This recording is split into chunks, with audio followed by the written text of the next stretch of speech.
风景如画的琉球群岛，每一处角落都承载着一段深埋在历史沧桑中的故事。宁静湛蓝的海岸线上，沙滩被温柔的海风轻拂着，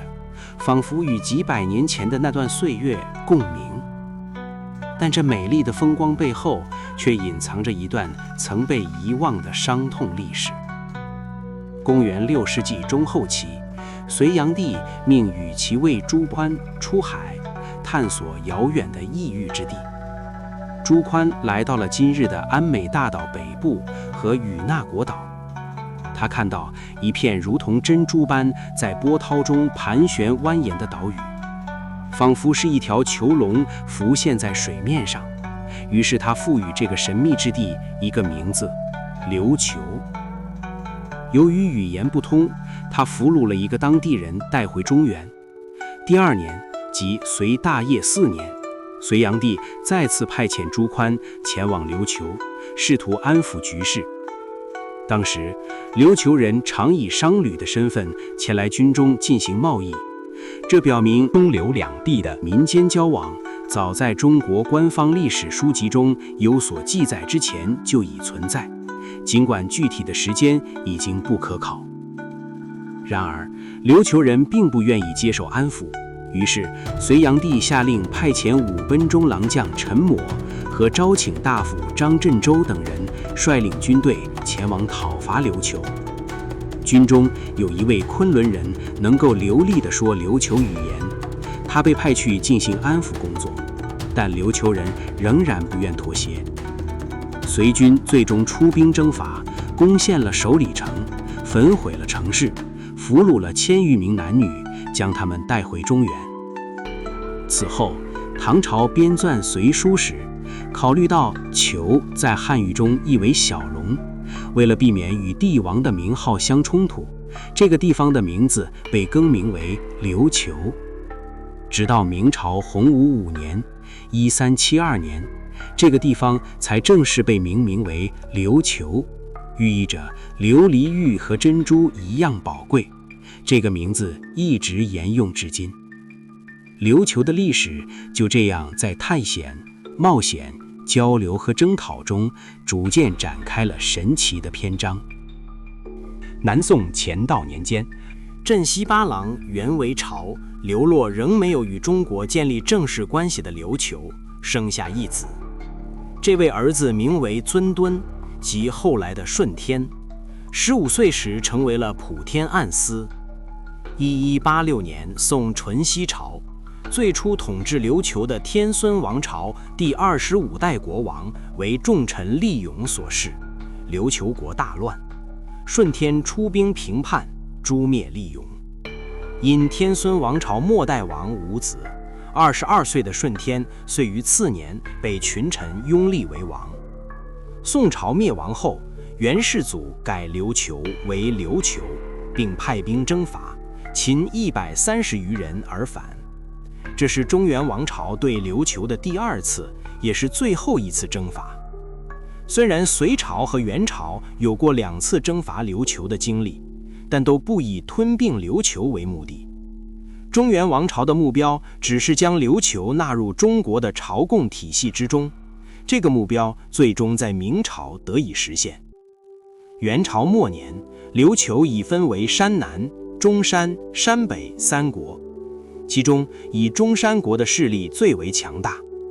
1372年，洪武帝向3方发出召见旨意，中山王使节率先入朝纳贡。琉球与中国的朝贡关系确立后，洪武8年，太祖命复寄琉球山川于福建。山南和山北国王得知中山朝贡之后，也分别于1380年和1383年入贡明朝，正式成为明朝的藩属，争相寻求明朝的认可和支持。由于3国互相对明朝称自己为正统，彼此间争斗不休。洪武16年，太祖遣中使梁民及陆谦昭告3国，令3国罢兵休战。3国得到诏书之后，暂时罢兵，直到1429年，中山王上八志灭了山南王他鲁海，统一三山，建立琉球王国，定都首里城。中山国国王被明政府册封为琉球王。明宣德5年，公元1430年，当时的宣宗皇帝决定赐予琉球国王一个特殊的上姓。这个赐姓背后蕴含着深刻的含义，因为在中国古代，上字代表着管理帝王事务的重要职责。宣宗皇帝的这个赐姓显然是深思熟虑的。自此之后，明清2代琉球历代国王必须接受中国的册封，才能够合法的即位为国王，否则他们只能被称为世子，负责临时管理国政。从查度到末代国王尚泰，这个册封制度从未间断。琉球国王的政治合法性必须得到中原王朝的承认，即使像金丸那样篡位者，也必须假扮成合法国王的儿子，改名上元，请求朝廷的册封。在1472年，明宪宗册封上元为琉球中山王，为琉球的第2尚氏王朝拉开了序幕。然而，中国与琉球之间的关系并不仅仅局限于政治上的册封。自洪武25年的1392年，明太祖允许琉球王室和高官的子弟前来国子监学习。与此同时，鉴于琉球来华使节的航行困难，中国特地赐予的36姓闽人移居琉球，他们是精通造船和航海的行家。这些闽人不仅精于航海，还担任通译等与朝贡相关的重要事务。这一举措旨在通过中国移民向琉球推广宗主国的价值观念，传播儒家思想等中国文化，试图让儒家为代表的中国文化思想在藩属国生根发芽。前往琉球九妹36姓中，容易以整、杨、林、梁、程、金等姓氏为主，权益以蔡姓为主，张毅以阮、毛2姓为主。从明初洪武赐36姓到明中叶万历年间，历时200余年，36姓在琉球的势力不是越来越壮大，而是越来越式微。到了万历末年，九妹36姓已经多数遗落或改姓，存姓无多。要完全仰仗这些明初九妹36姓后裔来担当长史和通事，已经变得不大可能。万历35年1607年，上宁王上邹请求朝廷照洪永年间恩例，再次保36姓入囚，仍效劳差役，结果遭到礼部婉拒。因为无法获得中国再遣家户入流的机会，九妹36姓之后再无来自中国大陆的新鲜血液注入。明政权的灭亡，明琉封贡关系的终结，让琉球一度陷入无所适从的慌乱境地，同时也为琉球对外关系的处理提供了多重选择的可能。但最终琉球还是与清朝建立了宗藩封贡关系，成了以清朝为核心的东亚封贡体制中的一员。清琉封贡关系的确立过程伴随着明清交替之际各方势力集团的相互斗争和博弈。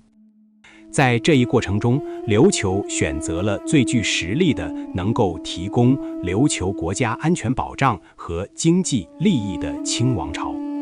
在清王朝主导的封贡体制的框架中，维系国体的存续和经济社会的发展。这一选择的内在动因主要基于实力主义的考虑，同时包括数百年来中琉封贡关系的历史积淀及其所赋予的价值认同，包括主导琉球经贸活动的海商集团的现实利益诉求，也与琉球的势大、自卑等国家性格有关。清琉封贡关系的确立，让琉球在明清交替、东亚海洋力量格局复杂多变的历史关头回归既往，找准了位置，获取了稳定的政治经济环境，进而维持其海外贸易的发展，确保其继续自为一国，直到230年后的亡国时刻。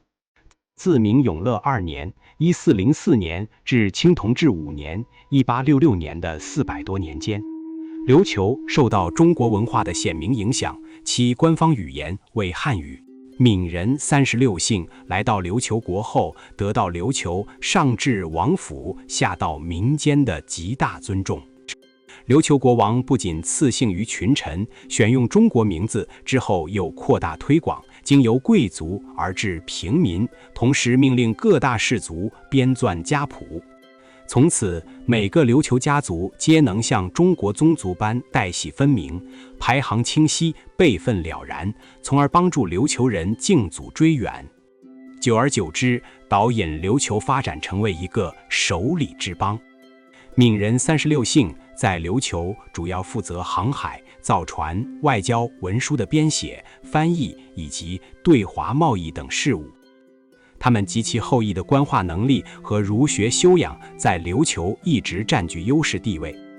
大多被委以重任，参与国家重要政治经济文化活动，并世代享有高官厚禄，甚至官拜相国，比如一代名相蔡温，名字含义为永久享有俸禄的九米村，也变成了中国文化和先进的生产技术向琉球传播的中心。作为中国唯一通琉球口岸的福建，在中琉交流中肩负着重要的使命。闽人36姓带去的诸多中国民俗文化，如清明节、龟甲坟、泰山石敢当等，虽经过数百年陶冶，时至今日仍与我国福建地区有着惊人的相似。可以这样说，琉球人是先接触福建，再由此认识中国的。自明初闽人36姓到琉球之后，闽人清明必定祭祖，至今还有成千上万的琉球人每年阳历4月5日前后的2个星期日集体扫墓，盛况不减于中国。除清明节外，琉球人5月5日的端午龙舟赛，以及6月的道大祭、7月15中元节祭拜先祖等习俗，都与我国广东、广西、福建等地习俗相似。琉球墓葬3面砌石，形若半月，后仰前俯，外形似龟甲，故被称为龟甲坟。龟甲形式的坟墓在我国闽南地区随处可见，是表征琉球与中国南部有密切关联的典型事项之一。泰山石敢当是一度广泛流行于我国民间的灵石崇拜现象。在福建闽北农村，人们认为泰山为天下浩然正气之所在，而十字路口、三岔路等地很容易出现煞气，因此人们习惯于在正对此地的房屋门口立一块石碑，上刻石敢当或泰山石敢当字样，以压制恶煞厉鬼。日本的石敢当信仰源自唐代，于14、15世纪传入琉球，再从本岛传到下面村落。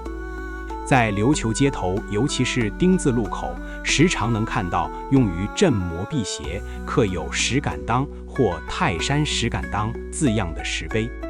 明朝中期，中国的风水学传入琉球，而石敢当则是其受中国风水学影响的显明例证。随着建筑风格的改变，石敢当在我国已不多见，但其在琉球却得到了较好的保留。时至今日，琉球人在建筑新房或修筑新路时，如若碰到丁字路口，仍旧要立石敢当，以镇魔辟邪。明清是中国建筑文化发展的鼎盛时期，深受明清建筑文化，尤其是中国南部建筑文化影响的琉球，其园林建筑如首里城、福州园、石狮等，无不留存了浓郁的中国建筑，尤其是福建建筑遗风。位于冲绳县首府那霸市以东的首里城，曾是琉球王国的都城。首里城的城墙不仅在建筑方法上采用了福建传统建筑中出砖入石的手法，甚至连一部分石料都是直接运自福建。在前往首里城的坡道上挂有首里之邦4字匾额的首里门，显得格外引人注目。首里城殿内则挂有中山仕土等牌匾，正殿前的柱子上雕有4爪龙图像，这正是琉球王国作为中国藩属国的例证。因为只有中国皇家园林的建筑上才能雕刻五爪龙图像。更为有趣的是，首里城的正殿并不是坐北朝南，而是向西。这主要是因为琉球王国的宗主国中国在琉球西面的缘故。凡此等等，无不见出琉球王国对中国的臣服之心，以及对中国文化的追慕之情。琉球历史上不仅把闽籍华人聚居的九米岛叫做唐营，而且把他们从中国带来的武术叫唐手。唐手由琉球传到日本本岛，直接催生了日本的空手道。许多九米人除了和明之外，一些中国情节浓重的九米人仍不顾政府反对，会给孩子起唐名，以致不忘中国祖先。九米村在琉球至今仍然能够作为中国文化最为集中的聚落，每年还要举办祭孔大典。在长达数百年的发展历程中，琉球文化虽几经变迁，但其在民俗、建筑、语言等诸多层面，依然完好地保留着中国文化，尤其是中国南部文化的诸多元素。这些留存的文化元素，无一不是中琉文化交流的最好的历史见证。琉球王国一直是一个独立的贸易国家，其地理位置使其成为中国、日本和东南亚之间的贸易枢纽。将琉球转变为贸易王国的力量来自中国，而不是日本。明清时期中流贸易活动就形式来看，有封贡贸易和私人贸易，而封贡贸易又有册封贸易与朝贡贸易之分。就性质而言，则分官方贸易与私人贸易，私人贸易又分为合法与非法两种。凡在从事册封、朝贡的同时，在政府许可的范围内从事的私人贸易都属于合法范围，此外的私人贸易都是非法的。明政府与琉球的贸易是典型的官方朝贡贸易。从汉代开始，在中国发展起来的官方朝贡贸易，基于中国经济优势的意识形态，要求中国周边国家向皇帝致敬。作为回报，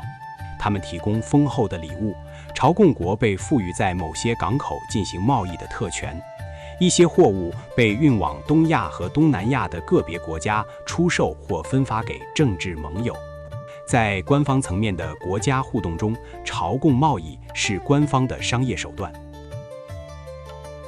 朝贡贸易中，所有使团人员均获赠大量金银、瓷器、绸缎。除了进京朝贡的使团人员，还有大量琉球随员在福建琉球馆停留。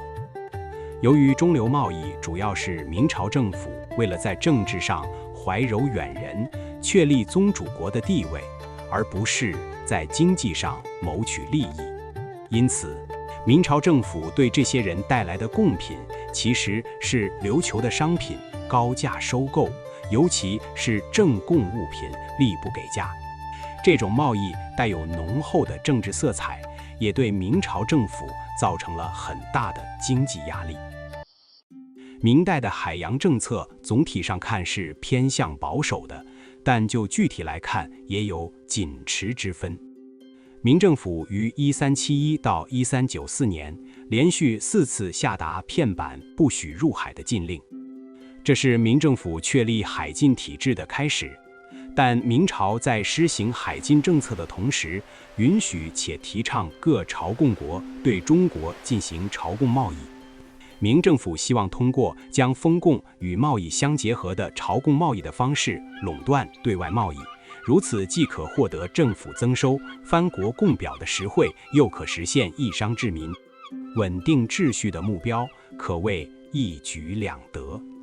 海禁政策不允许私人海上贸易的存在，明政府对各藩属国的朝贡期限有着严格的规定，仅靠朝贡意图获得所需商品实在有限。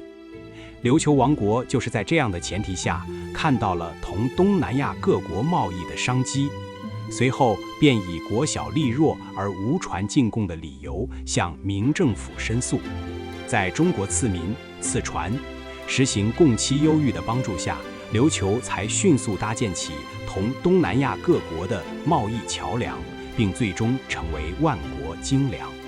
琉球每都能以贡马及方物的方式换取丰厚的赏赐，其所携除进贡外的剩余附加货物，也被允许在馆驿进行出售。琉球使节在京朝贡完毕后，前往福州随船回国，回船所载的货物既包括朝廷赏赐的物品，也有大量使团成员在闽浙一带秘密购买的瓷器、丝织品等货物。这些变卖本国物品的银钱和运载的中国商品，便成为琉球南下同东南亚国家展开贸易的依凭。琉球与东南亚的贸易交往是有诸多前提的，主要取决于明政府海洋政策的状态，而琉球也正是在这种厉行海禁而华商衰落。诸藩属国欲求取中原商品而共期不许的条件下，抓住了朝贡贸易的机遇，迅速开始并逐渐扩大了同东南亚诸国的商品交易。于1425年开启了属于自己的大航海时代。琉球与东南亚贸易交往的基本路线为每年的8、9月份乘东北季风从那霸港出发，沿福建、广东一带到达安南（今越南）和暹罗（今泰国），由此岔分为2条路线，一条继续沿暹罗南部向西航行，经佛大尼（今泰国北大年一带）向西南航行，到达满腊加（今马柳加），迅速办理完贸易事务后，于来年的3、4月乘西南季风，经苏门答腊、旧港（今印尼巨港）、爪哇等国北上，又经苏禄、吕宋等国返回琉球。另一条直接南下，到达爪哇，办理完贸易事务，再沿吕宋移苏禄一线北上返回琉球。这2条路线共同构成了彼时的琉球网络。琉球与东南亚在1个半世纪的贸易交往中，通过航海实践，逐渐加深了对东南亚国家民俗国情的认识。一方面体现在琉球使船一船二用，同时出使2个国家。安南国主要是以王室装饰之物为主，另有2万斤生铁加送。暹罗国主要是以生活用具、折扇、瓷器等物为主。另一方面，琉球人始终遵守贸易国当地的法律习惯，即便成化年间，琉球在与满腊加国的贸易过程中发生了琉球人争斗滋事的事件，琉球国王也在使船回国后迅速处置了相关人员，并在往复的咨文中郑重致歉，同时提出今后倘令时有失常宜，望西延回事已成，尚无两负，永协一盟。这种安分守己的自律原则，也是琉球与东南亚国家持续交往的重要原因。琉球在与东南亚国家交往范围不断扩大的同时，逐渐形成了琉球群岛、马来半岛、马六甲海峡、苏门答腊岛、爪哇岛、菲律宾群岛、琉球群岛的固定航线。这既是琉球在这1个半世纪中贸易实践的结果，也是推动其海洋贸易不断发展的动力。但这种转运贸易或者中介贸易是特定条件下的一种畸形贸易，是建立在明琉两国间不等价交换的朝贡贸易基础上的一种不可持续的贸易方式。琉球与东南亚国家交往的前提是能够获得大量受当地欢迎的中国商品，而这种前提受到明政府海洋政策的极大影响。后来，琉球转运贸易的衰落也证实了这一点，即一旦海禁开放，华商在东南亚地区的影响力便会重新崛起。琉球不论在商品价格还是供货渠道上，都无法与华商进行平等的竞争。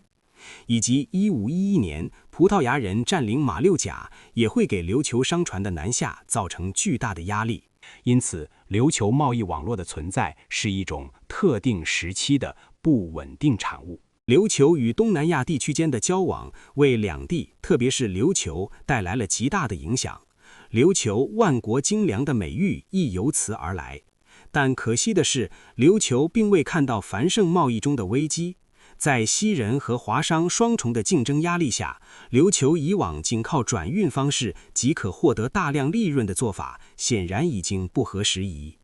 此时，琉球并未将转运贸易所得利润投入到产品工艺的学习和改进方面，比如对中国瓷器技术的引进，以致体现琉球本土特色的瓷器产品的制造，对邻国日本漆器工艺的学习等等。商业财富在完全掌握于王室的前提下，对用于建造寺庙、宫殿、引进佛经诸方面，对其转运贸易的依赖性和脆弱性并无深刻理解，故而在财源匮乏的境地下，国力日渐衰微，这成为日后琉球国命运多舛的重要诱因。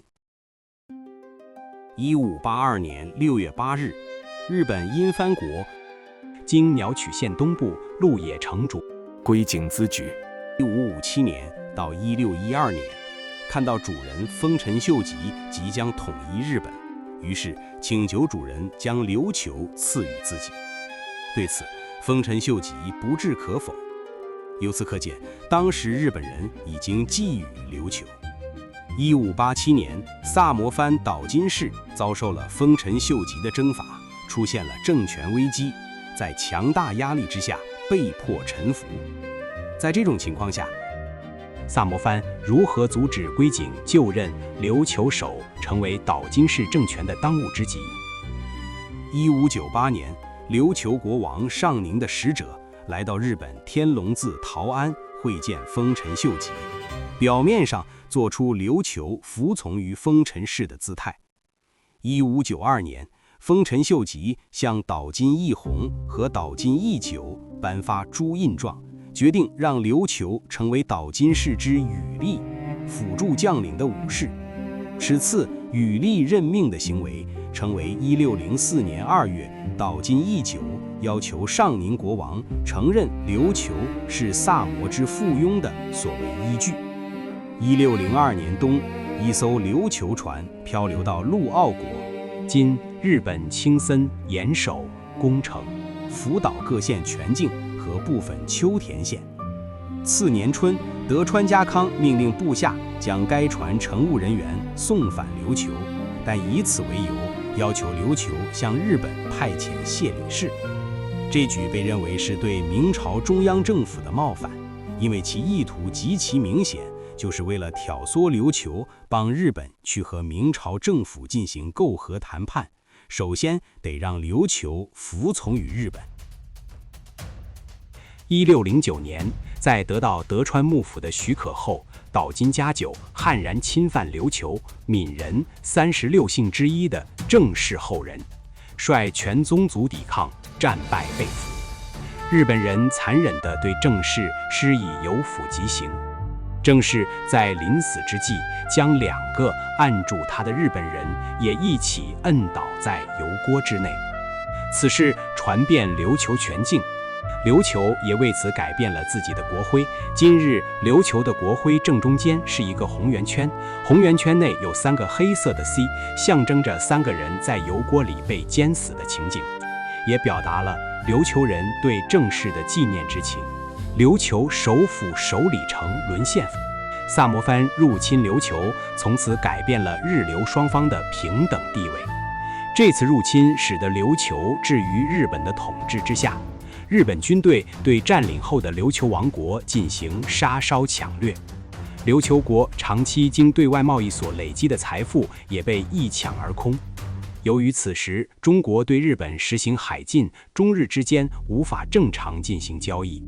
为了谋取更大的贸易利润，日本便决定利用琉球与中国的特殊关系进行贸易，因此原本独立的琉中贸易也被日本所暗自控制。1610年，岛津家久胁迫上宁参拜江户幕府，第2代将军德川秀忠命上宁向家久赐予琉球之贡税。之所以没有废黜中山王，是因为德川政权想利用琉球对明开展媾和谈判。为了顺利完成媾和谈判，当时的日本不得不承认琉球与明朝政府之间的宗属关系。但表面对明示好之同时，萨摩藩又在幕府授意下出台了以法章15条为代表的统治法令，想要将琉球纳入幕藩体制之内。1634年，日本幕府第3代将军德川久光向岛津氏下达封疆俸禄诏书，大行封赏，欲将琉球问题日本化。萨摩藩将上氏中山王的称号更改为琉球国司。琉球国司称号最初见于1615年岛津家久给西班牙殖民地吕宋岛的总督所写的一封信里。当年日方是为了在信中便于向西班牙方面说明琉球作为萨摩藩附庸国的国际地位，随口编造了琉球国司这么一个子虚乌有的称号。精于小算计的日本政客想借模糊翻译的策略来实现其吞并琉球的政治目的。此称号也有将琉球纳入国王、国主、国司、幕藩体制架构之内的意图。伴随着明清政权的交替，日琉关系的定位也在悄然发生变化。在琉球迎接明朝册封使的1633年，萨摩藩还大胆推测明朝政府应该默认了日本对琉球拥有控制权，所以可以考虑向明朝册封使赠献一击，点礼品以表谢意。可是到了清朝册封使杜留的1683年，萨摩藩的官员却自称是宝岛人，即隐瞒自己是日人的身份来跟册封使打交道。这是由于日人害怕在琉球的管控权问题上和清朝发生摩擦，而采取了隐晦身份的手段。1753年，琉球王府制定的《旅人心得之条条方针》里面也提到，如果日人在琉球境内被清国人看见了，允许日人自称为琉球宝岛人。直到幕府末年，还可以经常看到日人在使用这种手段。但是在西方船只频频造访日本的1848年，日人出台的达裔国人之心得则出现了不同的回答模式。大和船只在与其他船只、西方船只互相问询之际，应回答是日本的宝岛船。由此可见，在近世向近代更替之际，在涉及琉球的问题上，日本在与中国和西方打交道时采取了不对称的做法。一来是为了让清朝中央政府放松警惕，二来是为了向西方证明日本拥有琉球的主权。1853年，美国太平洋舰队司令官佩里率领4艘黑船以武力逼迫日本开放门户，此事对德川幕府统治下的日本造成了巨大的冲击。为了防备佩里就琉球问题做文章，老中阿部正弘编辑了一部问答集，关于应付琉球问题的大意。日人从这时候便开始担忧西方势力可能会介入琉球的中日两属性现状。1854年，佩里在日本本岛的浦贺港与日本缔结了日美和亲条约，在冲绳的那霸缔结了琉美和亲条约。从形式和内容上来看，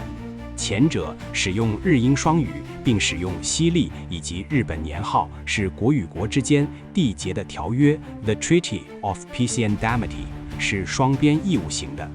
后者则是使用中英双语，并使用西历和清朝年号，不是平等的协定或盟约 Articles of Agreement，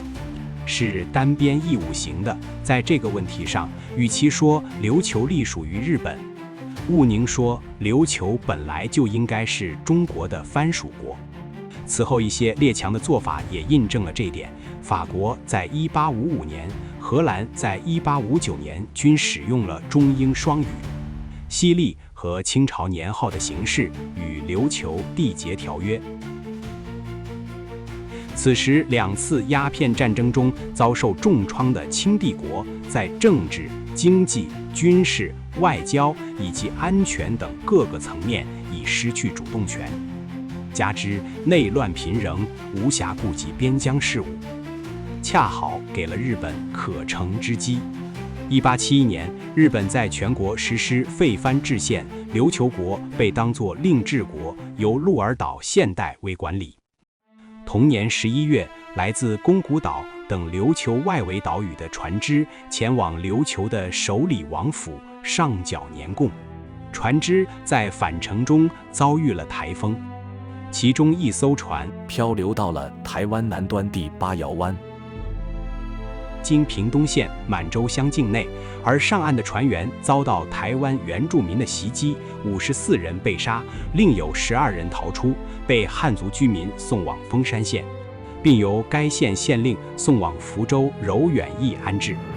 1873年5月，日本外务卿副岛重臣来华旧事重提，就八窑湾事件向清政府提出抗议并索赔。清政府认为，既已抚恤琉球人，则拒绝赔偿。总理衙门大臣毛长熙在日本使节质问下，竟说：“杀人者皆属生藩，姑且置之化外，未便穷治。”日本抓住了把柄。既然清政府承认台湾东部高山族是生藩，高山族就不是清政府管辖的臣民，既然是未便穷治，就不是清政府进行治理的地方，那么日本出兵惩罚生藩也不构成对中国的侵略，这为后来日本入侵台湾提供了借口。1872年5月，明治政府的元老井上新相政府提交了名为《论琉球国的处置》的奏折，建议将琉球的属性定位进一步明确化。此后，井上将琉球王胁迫至东京，并要求琉球在国郡设置和租税限贡等制度方面都要尽快和日本内地保持一致。在处理琉球的问题上，明治政府不仅善用万国公法这种代表当时国际新秩序的殖民主义法则，还善于利用华夷秩序理念下的册封制度，选择了属国化的路线，先让琉球呈现出两属状态，让琉球国王上泰分别接受中日两国的册封，引起争议之后，再通过自身强大的实力逐步剥夺其主权。同年6月，日本政府单方面宣布废除琉球国，改称琉球藩，又封上泰为琉球藩王。琉球藩的设置被日人称作第一次琉球处分，既是日本政府为推行其对外扩张政策的一次试探，也是其为蚕食亚洲而迈出的第一步。正是有了这第一步的成功，才有了之后日本入侵台湾、兵征朝鲜、发动甲午战争等一系列侵略亚洲的行动。清政府的话外说助长了日本国内征台呼声。经过八窑湾事件后，日本鹿儿岛县参事大山纲良提出了台湾征伐论，请求日本明治政府出兵台湾以成生藩。1874年5月，日本政府任命陆军中将西乡同道为台湾事务总督，率兵3658人出发征台，以惩治凶手为名，向清政府施加压力，试探清政府对台湾和琉球的关注程度。清政府急于平息战事，在10月31日签订的中日北京专条中，承认日本国此次所办原为保民意举起见，中国不只以为不是。同时，中方也得到日本的承诺，台湾生藩中国自宜设法妥为约束，承认日本是保民意举，实际上承认了琉球人为日本所管。清政府为保台湾，开始承认琉球的两属地位，这意味着清政府不再死守宗藩关系，而是有意弱化对琉球的宗主权。北京专条签订后，日本加快了吞并琉球步伐。1875年5月，日本军队侵入琉球进行殖民统治，阻止琉球向中国进贡，阻吓光绪登基大典。在日本不断实行侵占计划的过程中，琉球国曾多次派人前往中国求援。1876年10月，琉球国王密遣尚德洪等人乘船来到中国，开始了漫长的救亡图存运动。次年，尚德洪一行人抵达福州后，向闽浙总督何进、福建巡抚丁日昌呈递琉球国王的呈请，向清廷禀报日本企图吞并琉球。何、丁立马将此事上报朝廷，并建议由即将赴日的何如章直接向日提出交涉。然而此时恰逢西北阿古柏入侵我国新疆，朝廷无暇东顾琉球，只是谕令何如章出使日本，准备通过外交途径解决，但并未向琉球发一兵一卒。对前来陈情的琉球陪臣，清廷发出诏令，让他们先行回国。何如章奉谕和日本就琉球问题进行交涉，据理力争，希望保住琉球的独立地位。1878年5月29日，他在给李鸿章的信函中谈了自己的看法。其一，从地缘政治出发，琉球对于朝鲜、台湾非常重要。其二，失去琉球将危及中国将来边境安全，因此他提议对琉球不得不争。李鸿章在复何如章函中对琉球问题的态度则显得轻描淡写，琉球朝贡本无大利，若以威力相较，争小国区区之贡，务虚名而勤远略，非为不暇，亦且无谓。他把琉球问题的处理看成是为了争贡，在他看来，琉球离中国太远，不必去和日本争夺。关于应对琉球危机，何如章在给总理衙门函中提出上、中、下三策。上策先遣兵船责问琉球，征其入贡，视日本以必争；中策据理严明，约琉球令其夹攻，视日本以必救；下策反复辩论，若不听从，或援万国公法以相纠责，或约各国使臣与之评理。李鸿章认为，遣兵驳责问，即约求人以必救，似皆小题大做，转设张皇。一方面是李鸿章迫于清流派压力，另一方面怕惹闹日本动武，因此他不主张对日采取强硬政策，没有采纳何如章的上中策，仅强调采用下策。他认为对日本的策略是唯言之不听时复言之，这样做可一举两得。一方面日本自知理处，可能不会急于废藩改宪，这样琉球可以自保；另一方面中国也无需派兵远涉重洋。李鸿章的意见最终为总理衙门采纳，在得不到清政府全力支持的情况下，何如章还是在日本进行了交涉。1878年9月27日，何如章和日本外务卿四岛宗泽的一次中日对话中，四岛宗泽陈述：300年前，我们就承担起了管理琉球的义务。当时我们委任萨摩替政府看管琉球，我们派遣国人前往琉球帮助他们搞政治，相应琉球也派官员到我们内地来咨询各种朝政事务的具体操作方法。无论怎么说，在其土地征其税者，便是其管辖者。从国际公法等文件中便可得知这一事实。虽然历史典籍有记载琉球是藩属国，但现在我们应从实政管理的层面出发来判断，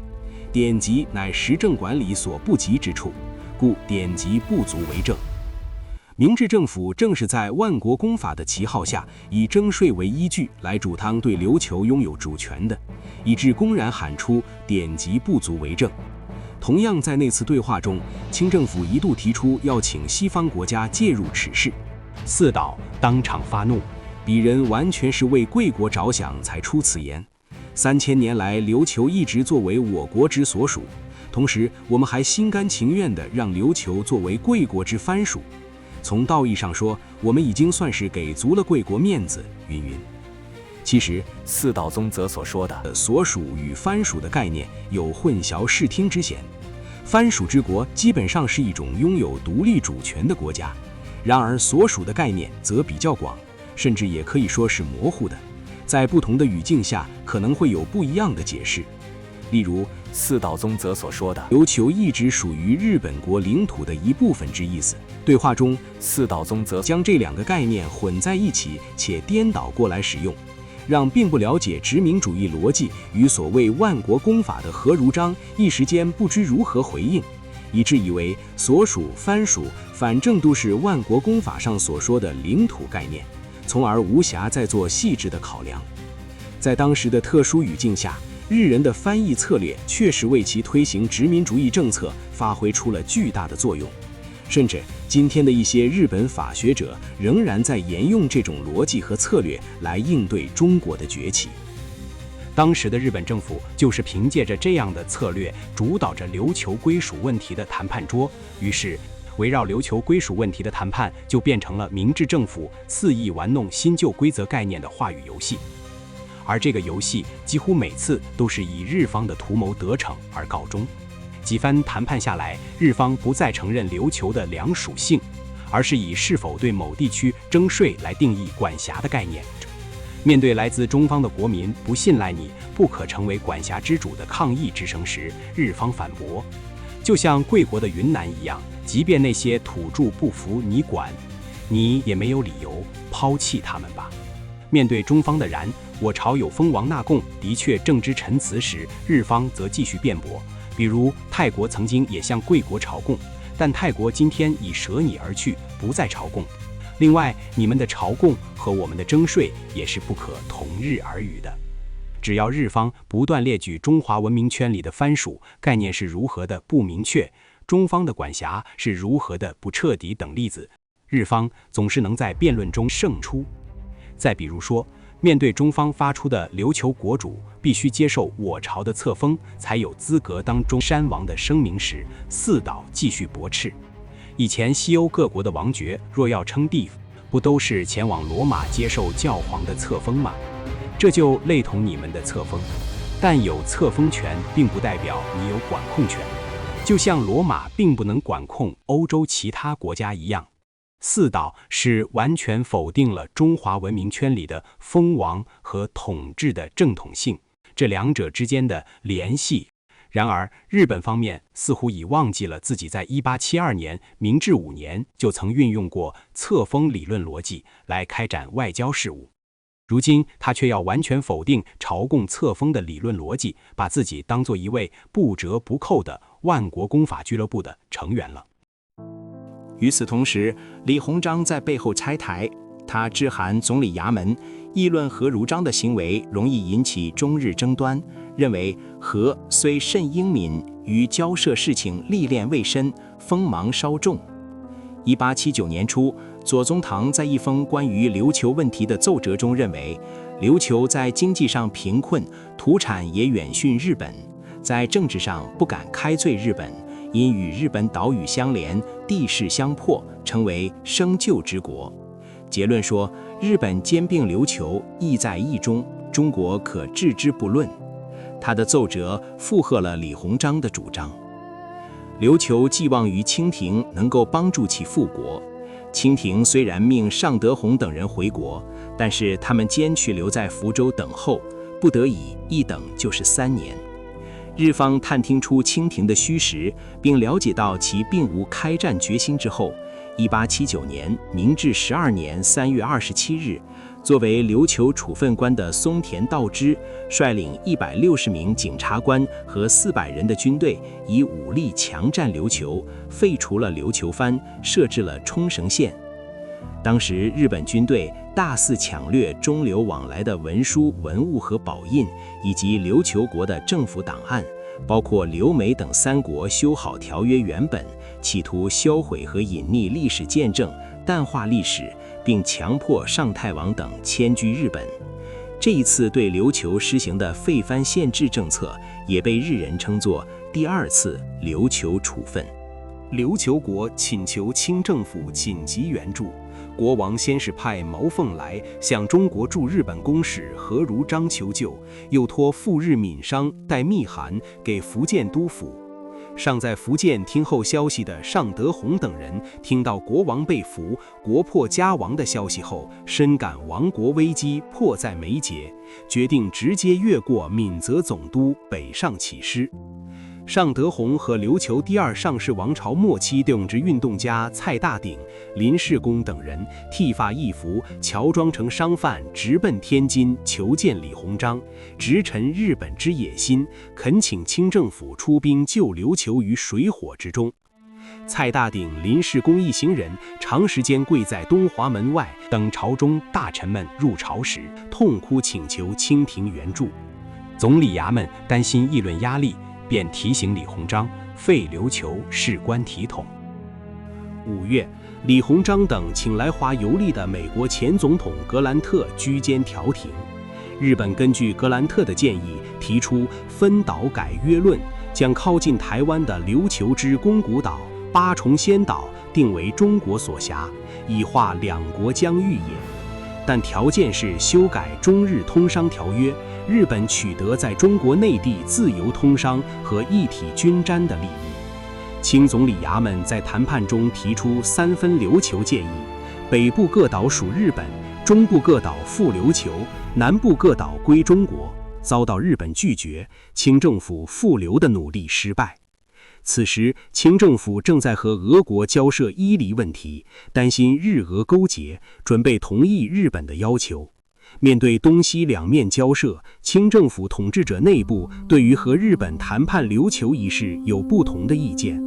有的主张中日旧约不宜改，琉球案不宜马上了结，如右摄子陈宝琛；有的主张中日旧约可以改，琉球案可照议了结，如左摄子张之洞等。也有人恐怕日本与俄国勾结，事情更加不好办等等，议论纷纷，莫衷一是。1879年10月24日，琉球耳目官毛经常等人到北京总理衙门长跪哀嚎，泣血吁请，希望清政府能在抚廉200年孝顺蜀藩的份上援救琉球。然而琉球时节苦求1年，却毫无结果。悲愤至极的林世功决定以死起师，以换得清政府对琉球澄情的回应，最终自刎殉国。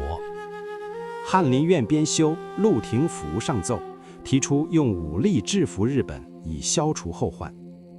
陆廷福已然意识到日本对外极力扩张极具危害性，如果不有效迅速制止慑服日本，朝鲜将步琉球后尘。中国非但品藩难保，自己的国土也会受到极大威胁。然而，这种激烈的言论并非当时的主导思想。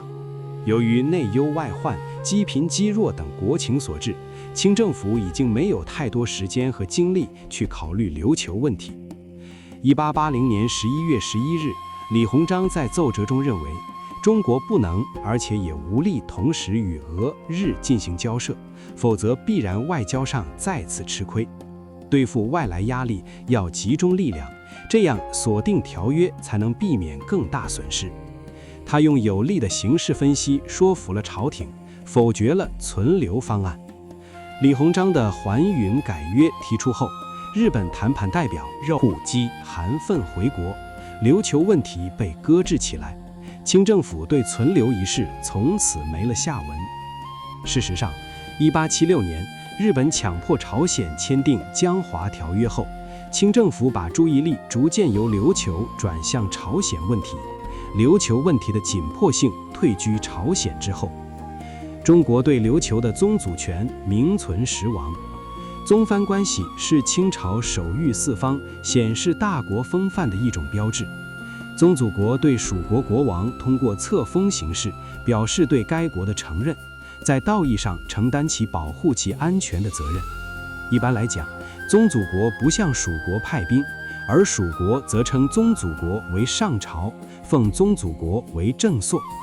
清政府主动弱化宗主权，是放弃保护琉球的标志。琉球王国的灭亡，对琉球人来说，无疑是一次毁灭性打击。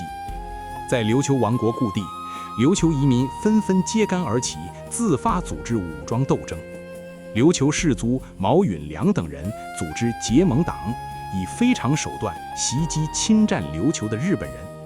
当琉球人还没有从灭国的悲痛中反应过来时，日本统治者就囚禁了国王，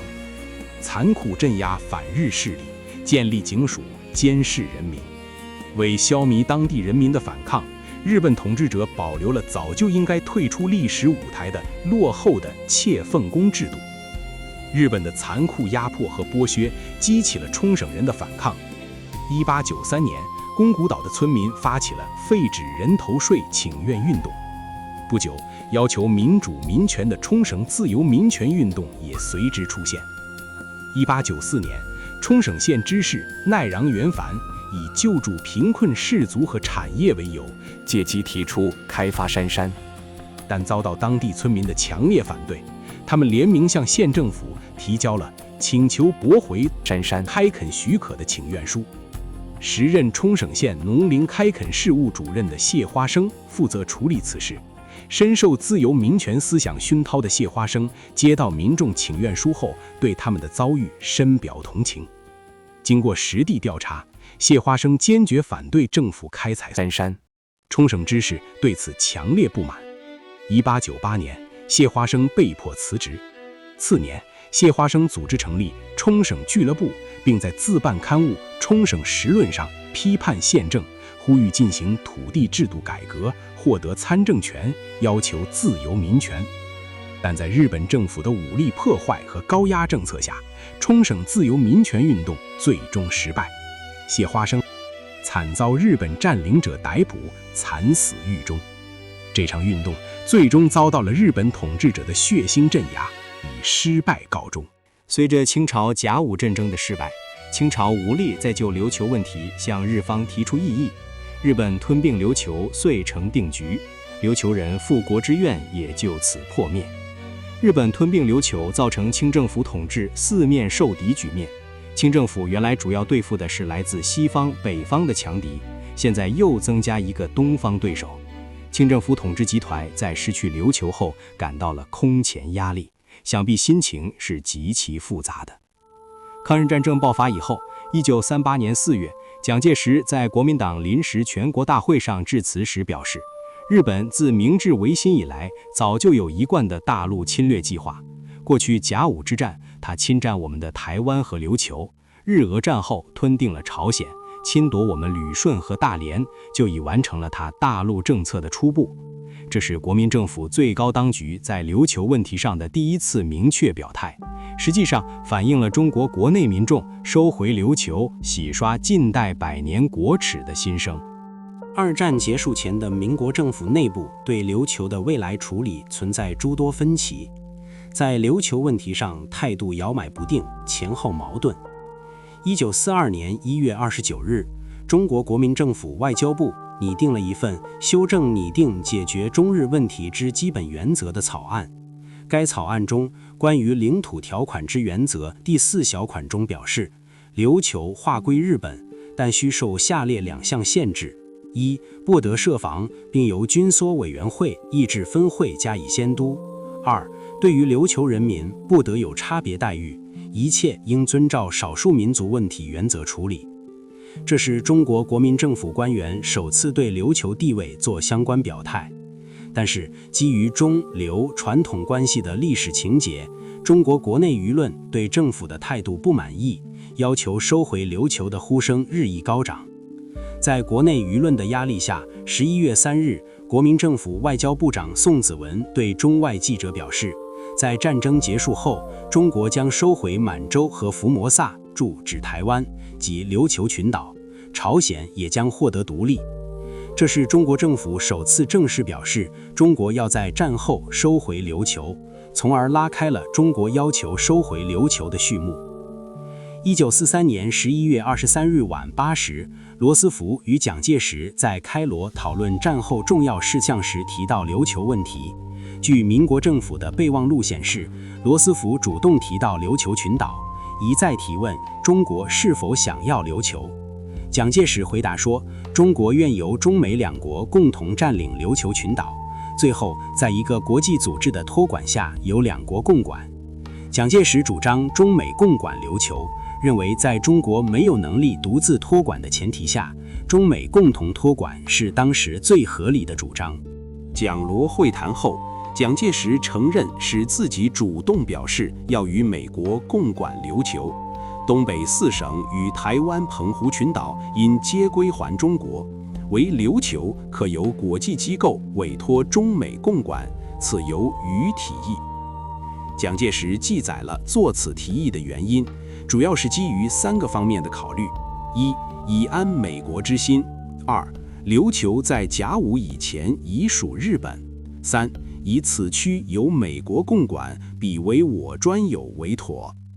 蒋介石对琉球归属的考虑并非仓促应对。赴开罗前，他在1943年11月15日的日记里曾记录，